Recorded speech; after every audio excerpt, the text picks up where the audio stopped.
for George Russell in his victory in the Canadian Grand Prix. Here's a fun exercise. Close your eyes and think of a world champion. What do you see?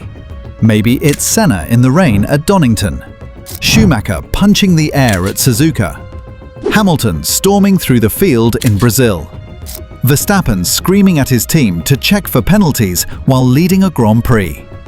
Now picture George Russell winning the 2026 World Championship. Yeah, you felt that, didn't you? That little nothing. And that is the problem. Because right now, George Russell is the bookies' favourite to become Formula One World Champion. Mercedes look like the strongest package out of the Barcelona shakedown. The W17 is matching the sim data for the first time since 2021. Everything is lining up. And yet, does anyone actually care? Let's just get this out in the open. The internet has a George Russell problem. And it's not about his talent, we'll get to that. It's about his vibe. F1 fans on Pistonheads literally described him as, and I'm quoting here, the kind of guy who irons his underwear and signs birthday cards. Regards, George Russell. Somebody even added AMG Patronus at the end. And honestly, that's maybe the most accurate description of a driver I've ever heard.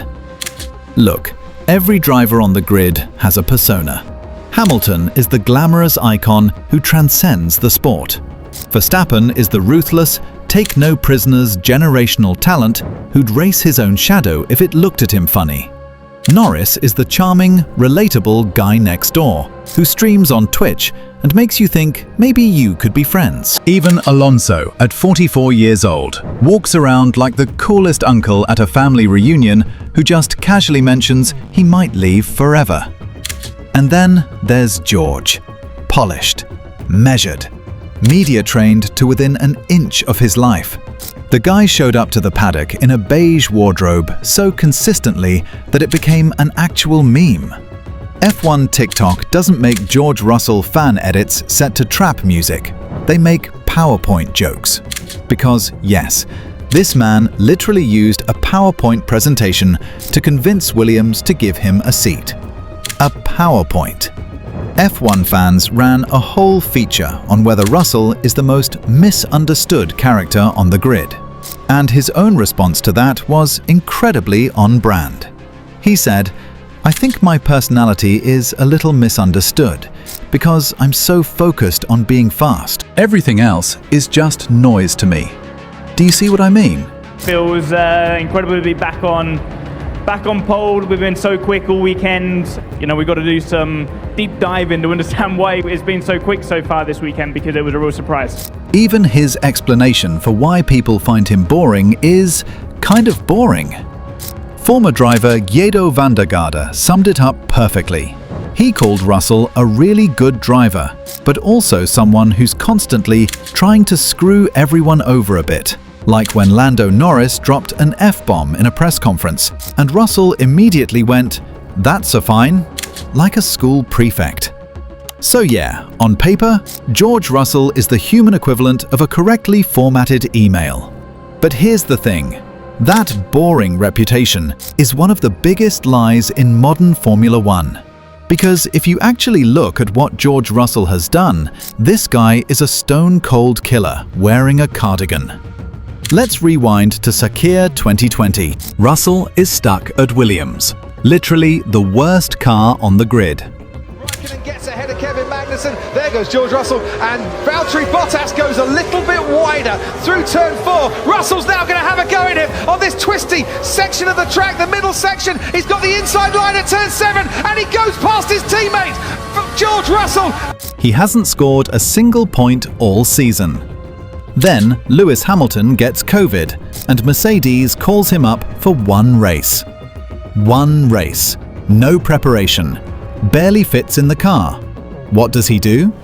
He misses pole by 0.026 seconds. 26 thousandths. In a car he'd sat in for the first time that Friday.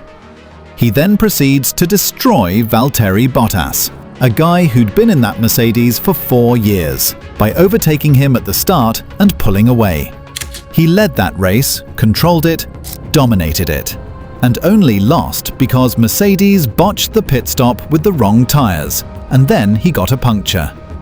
That performance didn't just impress people, it terrified people, because it proved that Russell could step into the best car on the grid and immediately be the fastest driver in it. And the attitude? Don't let the beige fool you. After his crash with Bottas at Imola in 2021, Russell walked over and slapped Bottas's helmet. Slapped it. Then went on record and blamed him. He later apologized, sure, but that's not boring behavior. That's a guy who's so competitive he temporarily lost his mind. Fast forward to 2022, his first full Mercedes season. Hamilton is his teammate, 7-time world champion. The greatest of all time according to Russell himself, who literally wrote on his website that Hamilton is the greatest driver of all time. And what did Russell do against the GOAT? He outscored him. The first driver to do that to Hamilton across a full season since Nico Rosberg in 2016. He also took his maiden pole and his maiden win at Sao Paulo. Then 2024. Wins in Austria and Vegas 2025. 2 more wins in Canada and Singapore. 9 podiums, and he led Mercedes as the clear team leader while mentoring 18-year-old rookie Kimi Antonelli. Toto Wolff called him formidable. 5 career wins, 7 poles, 24 podiums. All of this in machinery that was never truly the best car on the grid. But here's where the boring mask really slipped off. And it's the reason I think 2026 could be absolutely electric. Qatar 2024. Qualifying. Russell catches Verstappen going slowly, nearly crashes into him. The stewards hand Verstappen a 1-place grid penalty. Verstappen is outraged. He goes to the media and says he's lost all respect for Russell. He calls Russell two-faced, says he acts like a gentleman in front of the cameras, but is a completely different person behind closed doors. Now here's where it gets spicy. What does boring George Russell do? Does he take the diplomatic route? Does he send a politely worded statement? No, he goes nuclear. Russell shows up to Abu Dhabi Media Day, pulls Sky's Ted Kravitz aside beforehand and says, "Make sure you ask me a follow-up question. I'm going to give it back to Max." This was premeditated. He planned it. He then goes in front of the cameras and calls Max Verstappen a bully. He claims Verstappen told him he would put me on my head in the wall.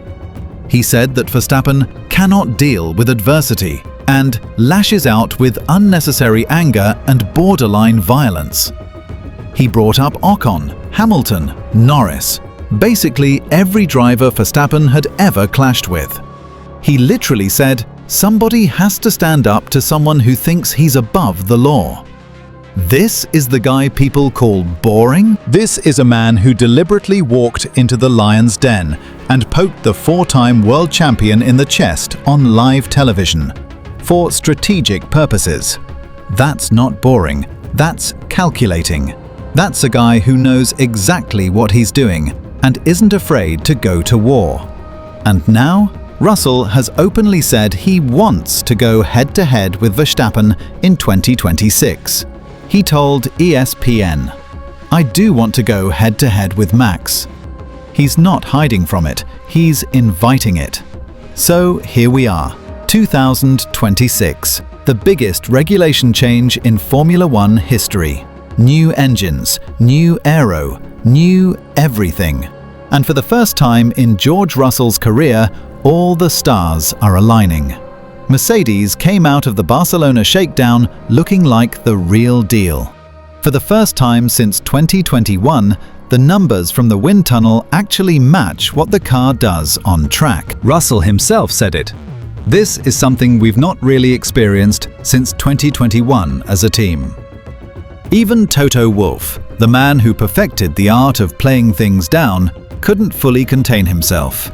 When asked about the favorite tag for Russell, he said, "It's always nice if your driver is the favorite for the bookmakers, and I think he deserves it because he's one of the best."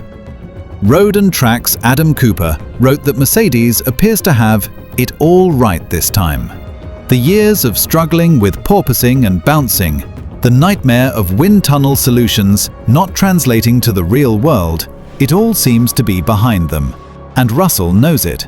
When asked how he felt about being the championship favorite, his answer was pure Russell. Didn't really feel anything from hearing that, to be honest. As I've said for a long time, I feel ready to fight for a world championship. But let's be real, this isn't going to be a walkover. Red Bull's Ford power unit surprised everyone with its reliability and pace in Barcelona. Ferrari had Hamilton topping the timing sheets at one point. And then there's Aston Martin, with Adrian Newey, Honda power, and Fernando freaking Alonso. Russell himself said, "You can't discount what you've seen from Aston Martin and what Adrian has done with that car." The title fight could feature Verstappen, Norris, Hamilton, Leclerc, Piastri, and Russell all in the mix. That is an absolutely stacked field. And here's the thing that should make your spine tingle. Russell is the GPDA director. He's been fighting the FIA on safety, on swearing rules, on stewarding standards. He advocated for professional, full-time stewards. He's been the political voice of the drivers for 5 years now. This isn't just a driver. This is a guy who is shaping the sport while trying to win its biggest prize. So, is George Russell the most boring championship favorite ever? Here's what I think. People confuse boring with controlled. They confuse polished with passionless. And they confuse professional with predictable. George Russell is a guy whose dad sold his business to fund his racing career. A kid who was so afraid of his father's stopwatch that he wrote about it years later for the Players' Tribune as one of his most vivid childhood memories.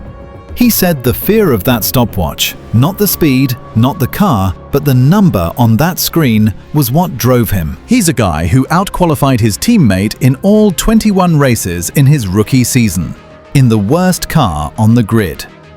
Who stepped into a Mercedes and nearly won on his very first try. Who became GPDA director at 23 years old. Who stood up to the most dominant driver of his generation and basically said, "I'm coming for you." That's not boring, that's dangerous. The problem isn't that George Russell is boring, the problem is that he makes excellence look boring. He's so clean, so controlled, so precise, that people mistake the smoothness for a lack of fire. But Sakhir proved the fire is there. Abu Dhabi proved the edge is there. And 2026 might just prove that the title is there too. So to answer the question in the title, is George Russell the most boring championship favorite ever? Maybe. But he might also be the most underestimated one. And honestly, that might be his greatest weapon. Bahrain testing starts in just a few days, and we're about to get our first real look at who's fast and who's bluffing. If you want to stay on top of every single development heading into the 2026 season, make sure you subscribe and hit that bell. Drop a comment below.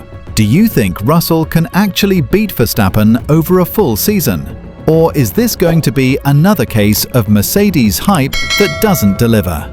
I want to hear it. I'll see you in the next one.